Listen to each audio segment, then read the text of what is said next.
നമസ്കാരം. ഇന്നൊരു ബീർബൽ കഥയാണ് നിങ്ങളുമായി പങ്കുവെക്കുന്നത്. ആ കഥ ഇതാണ്.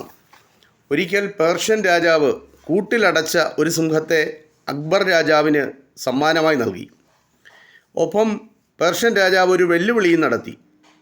ആ വെല്ലുവിളി ഇതാണ്: ഈ സിംഹത്തെ കൂട് പൊളിക്കുകയോ തുറക്കുകയോ ചെയ്യാതെ അതിനെ പുറത്തിറക്കണം. അക്ബർ മഹാരാജാവിനും അദ്ദേഹത്തിൻ്റെ സദസ്സിലെ പണ്ഡിതന്മാരും തല പുകഞ്ഞ് ആലോചിച്ചു. എത്ര നേരം ആലോചിച്ചിട്ടും ഒരു വഴി അവർക്ക് തെളിഞ്ഞില്ല. അപ്പോഴാണ് ബീർബൽ ആ സദസ്സിലെത്തിയത്. കണ്ടാൽ ജീവനുണ്ടെന്ന് തോന്നുന്ന ഈ സിംഹം യഥാർത്ഥത്തിൽ ജീവനില്ലാത്ത ഒരു മെഴുകു പ്രതിമയാണെന്ന് ബീർബലിന് മനസ്സിലായി.